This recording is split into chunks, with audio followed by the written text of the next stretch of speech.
तो दोस्तों ACC preparation के यूट्यूब चैनल से का स्वागत है। और दोस्तों हम लोग एनसीईआरटी भूगोल के विषय में पढ़ रहे थे। क्लास 9 और 10 की जो किताब है भूगोल की, उसके विषय हम लोगों ने पढ़ना प्रारंभ किया था। अभी जो हमारा चैप्टर चल रहा है वो है भारत का भौतिक स्वरूप। हमने देखा कि भारत के भौतिक स्वरूप को या भूखंड को कुल मिलाकर के 6 भागों में बांटा गया है। पहला हिमालय पर्वत क्षेत्र, दूसरा उत्तर भारत का मैदान, तीसरा पठारी भाग, मरुस्थली भाग, तटीय और द्वीप समूह, जिसमें हम लोगों ने हिमालय पर्वत श्रेणी के विषय में डिस्कस कर लिया है। कल की वीडियो हम लोगों ने उत्तर भारत के मैदान को डिस्कस कर लिया। आज का जो हमारा टॉपिक है या आज की जो हमारी वीडियो है वो पठारी भाग पे है, या हम लोग पठारी भाग के विषय में आज डिस्कस करेंगे। ठीक है, तो चलिए शुरू करते हैं। देखिए, मोटा मोटा अगर हम पठारी भाग की बात करें तो जैसे आप अगर मेज देखें, मेज कुर्सी जो मेज होता है, मेज उसका कठोर भाग चिकना और कठोर भाग अगर सर लड़ाइए तो सर फूट जाएगा, वैसा ही होता है हमारा पठारी भाग। ठीक है, पठारी भाग आपका मेज जैसा कठोर हिस्सा है, मेज जैसा कठोर हिस्सा है जो आग्नेय चट्टान, आग्नेय चट्टान मतलब कह सकते हो ये जो चट्टान जो हम लोग पढ़ेंगे तो वहां आपको हम समझाएंगे। आग्नेय चट्टान और रूपांतरित चट्टानों के टूटने फूटने से, या आप कह सकते हो कि इनके अवसादों से ये बना हुआ है। ठीक है, जो पठारी भाग है वो आग्नेय चट्टान तथा रूपांतरित चट्टानों के टूटने फूटने से बना हुआ है। अब ये जो पठारी भाग है, कुछ यहां है, कुछ यहां है, कुछ यहां है, तो मुद्दे की बात आती है यार, ये पठारी भाग को हम पढ़े कैसे, समझे कैसे। देखिए, यहां पर नर्मदा नदी बहती है। ठीक है, ध्यान समझिएगा, यहां पर कौन सी नदी बहती है? नर्मदा नदी। देखिए यहां छोटा सा लिख दिया, देखिए देखिए मैप के अकॉर्डिंग चलेंगे थोड़ा बहुत गड़बड़ हो जाएगा, बट समझने के लिए हम समझ लेते हैं कि नर्मदा नदी यहां पे है। ठीक है, नर्मदा नदी के ऊपर वाला हिस्सा, नर्मदा नदी के ऊपर वाला हिस्सा, या आप कह सकते हो कि नर्मदा नदी के उत्तर में जो हिस्सा है उसको हम बोलते हैं मध्य भूमि, या ऐसे मध्य उच्च भूमि का पठार, मध्य उच्च भूमि का पठार। ठीक है, नर्मदा नदी के उत्तर में जो है या ऊपर जो है उसको हम क्या बोलते हैं? मध्य उच्च भूमि का पठार।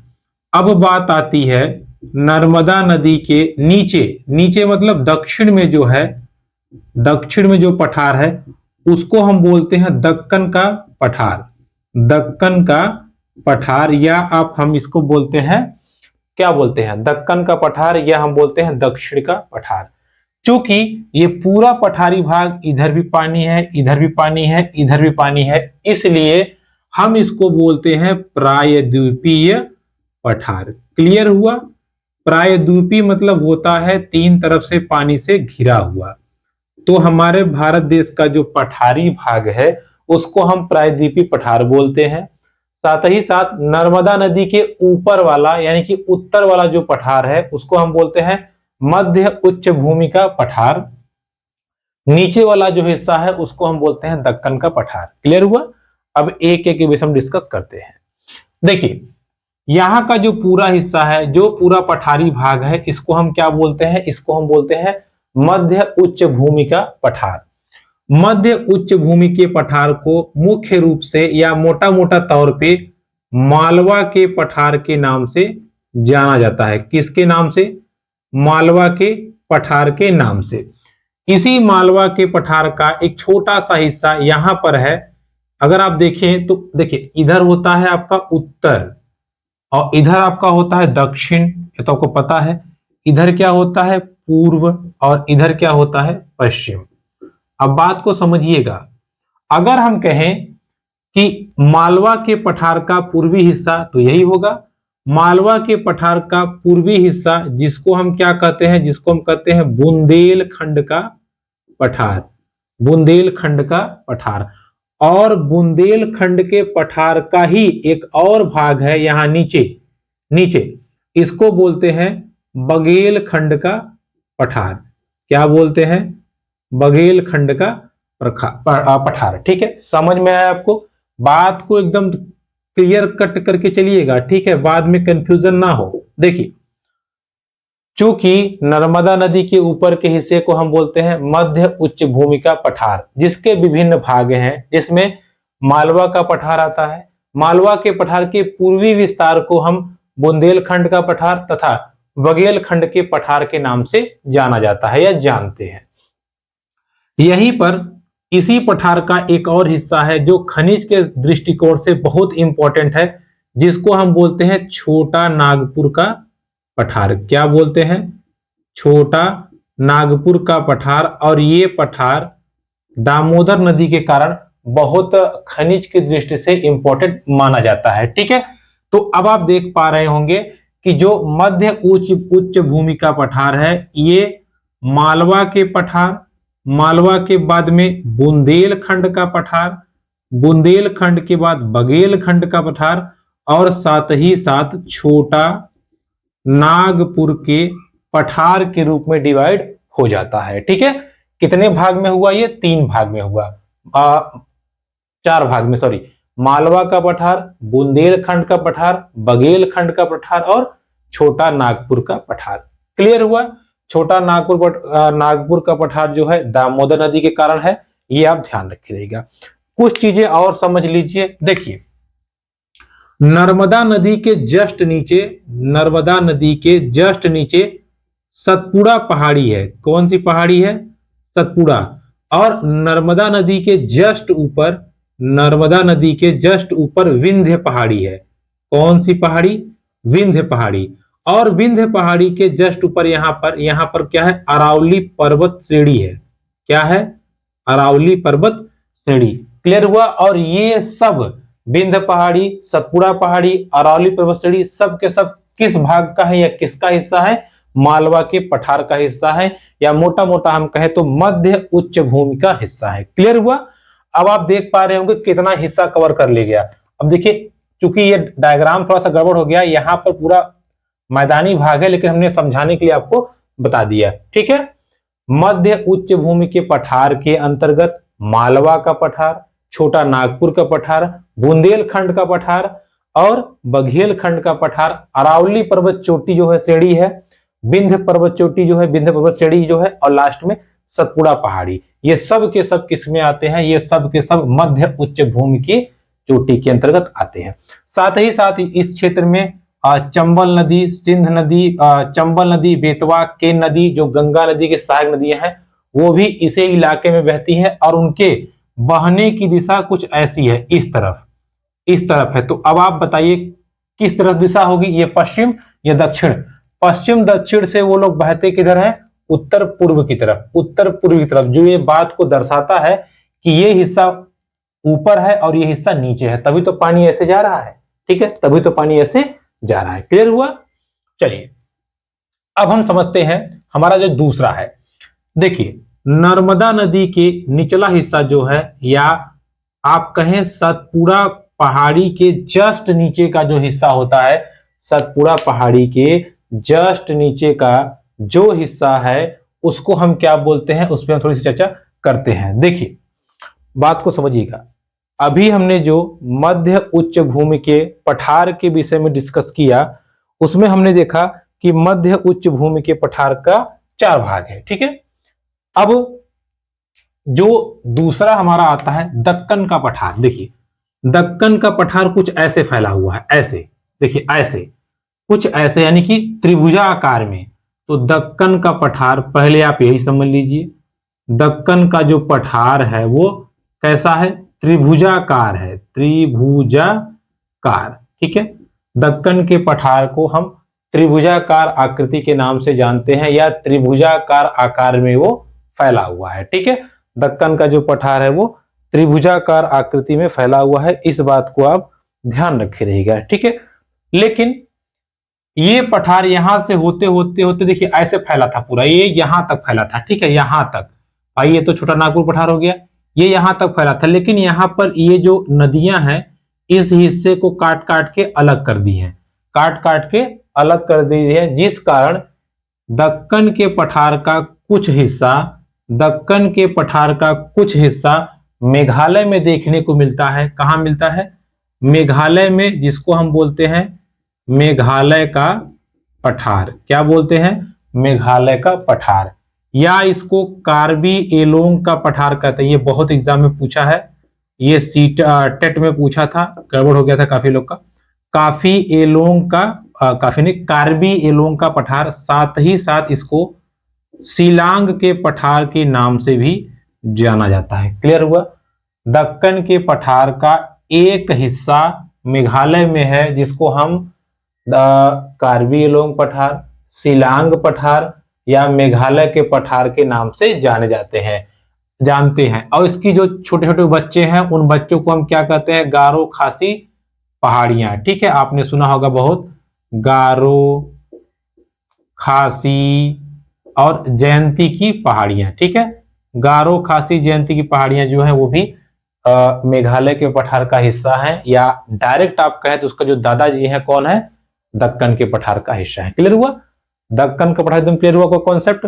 देखिए, दक्कन का पठार त्रिभुजाकार आकार में है जो नर्मदा नदी के जस्ट नीचे है।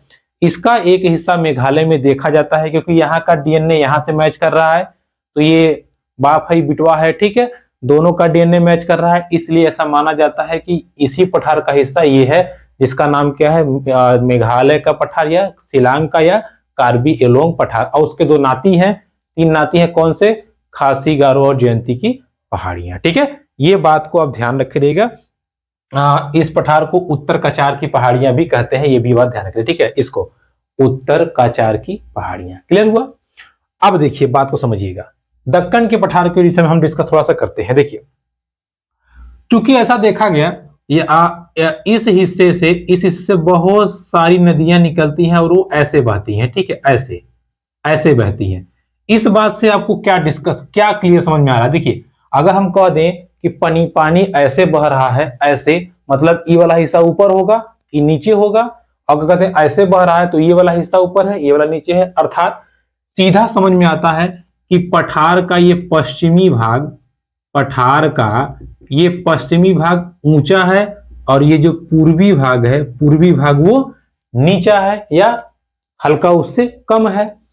पश्चिमी भाग को हम बोलते हैं पश्चिमी घाट, पूर्वी भाग को हम बोलते हैं पूर्वी घाट।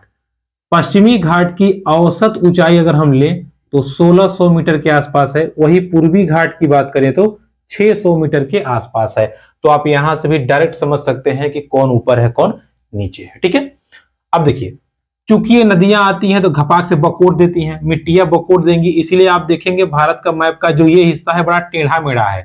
ठीक है, बड़ा टेढ़ा मेढ़ा है। ठीक, क्योंकि जब नदियां गिरती हैं तो जमीन को काटती रहती हैं, काट काट के पूरा अपना रास्ता बना देंगी। इसलिए हमारा भारत का जो पूर्वी हिस्सा है, जो पूर्वी घाट है, वो असंतति है। असंत मतलब टेढ़ा मेढ़ा कुछ बोल बोक्चा जैसा बना हुआ है। ठीक है, इस बात को भी आप ध्यान रखिएगा। क्लियर हुआ? अब आज थोड़ी सी चर्चा हम और करते हैं। अभी मैंने आपको बताया पश्चिमी घाट की ऊंचाई कुछ ज्यादा है, पूर्वी घाट की ऊंचाई कुछ कम है। पश्चिमी घाट में जो सबसे ऊंचा पर्वत है या जो सबसे ऊंची पर्वत चोटी है वो है अनाईमुडी। क्या है? अनाईमुडी, जिसकी औसत ऊंचाई है 2695 मीटर। ठीक है, एक और पहाड़ी है डोडा बेटा जिसकी ऊंचाई है 2933 मीटर। ठीक है, इस बात को ध्यान रखिएगा। वही पूर्वी घाट की बात करें तो सबसे जो ऊंची चोटी है महेंद्रगिरी पर्वत, जिसकी ऊंचाई कितनी है? 1500 मीटर। अब आप सोचिए, ये 2600, ये 1500, कितना अंतर है। ठीक है, तो इन सब निष्कर्षों से ये बात पता चलती है कि जो पूर्वी घाट है वो पश्चिमी घाट की अपेक्षा कम ऊंचा है, या जो पश्चिमी घाट है वो पूर्वी घाट की अपेक्षा ज्यादा ऊंचा है। क्योंकि पश्चिमी घाट ऊंचा है, यहां से अरब सागर से जब बादल बनते हैं या मानसून बनता है तो इन पहाड़ियों से टकरा के हड़रा के ही पानी बरस देता है, हड़रा के ही पानी बरस देगा। इसलिए ये इलाका पूरा जंगलों से भरा हुआ है, या आप कह सकते हो ये पूरा हरियाली से भरा हुआ है। क्लियर हुई बात? क्लियर हुई? अब देखिए, एक बहुत इंपॉर्टेंट चीज है, खूब एग्जाम में क्वेश्चन आपसे पूछता है। देखिए क्या पूछता है एग्जाम में क्वेश्चन? थाल घाट,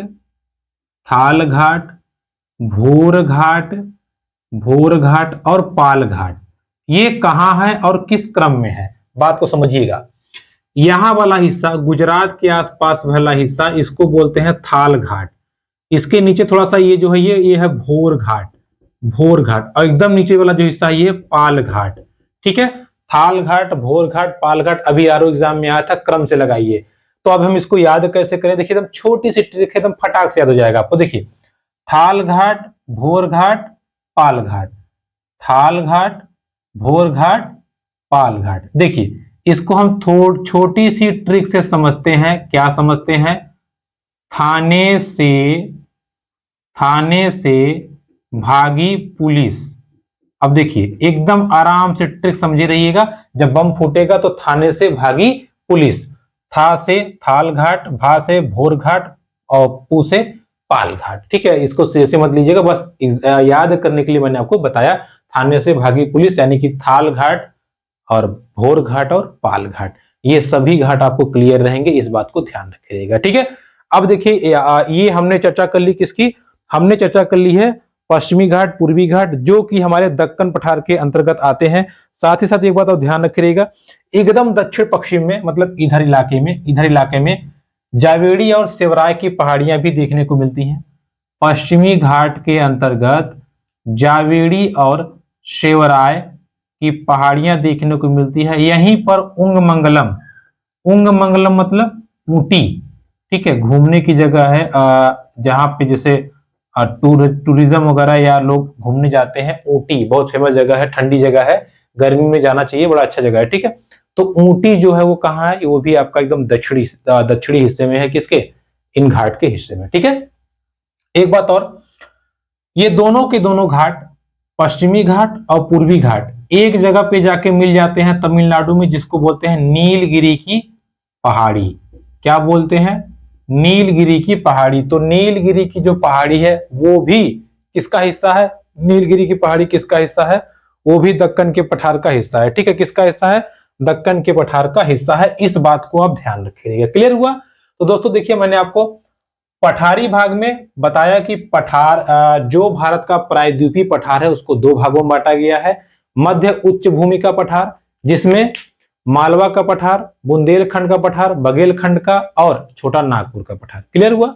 इसके बाद मैंने आपको बताया कि दक्कन का पठार दूसरा हिस्सा है, जो नर्मदा नदी के नीचे है या दक्षिण में है। दक्कन के पठार को त्रिभुजाकार आकृति में बांटते हैं, लेकिन इसका एक हिस्सा टूट करके पूर्वी इलाके में चला गया है, जिसको हम बोलते हैं मेघालय का पठार, कार्बी एलोंग का पठार, या उसका एक और नाम है उत्तर कचार की पहाड़ी। उसके छोटे छोटे बच्चों को हम कहते हैं गारो खासी जयंतिया की पहाड़ियां। ठीक है, फिर पठार के परिप्रेक्ष्य में हम देखें तो पश्चिमी घाट कुछ ज्यादा ऊंचा है, पूर्वी घाट थोड़ा कम है।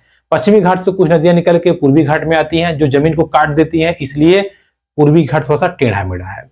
पश्चिमी घाट की बात करें तो यहाँ वर्षा ज्यादा होती है। यहाँ सबसे जो ऊंची चोटी है वो अनाईमोडी 2695 मीटर के आसपास।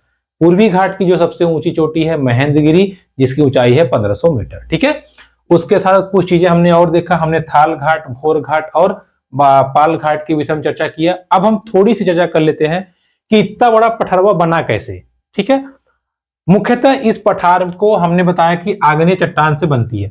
जब ज्वालामुखी फटा तो आग्नेय चट्टान जल गई, जल भून करके करिया हो गई। ठीक है, करिया हो गई मतलब काली मिट्टी। तो इस पठारी भाग का निर्माण मुख्यतः काली मिट्टी से हुआ है। किससे? काली मिट्टी से हुआ है। और काली मिट्टी कपास की खेती के लिए बहुत इंपॉर्टेंट है, इसीलिए गुजरात में, महाराष्ट्र में कपास की खेती सर्वाधिक होती है।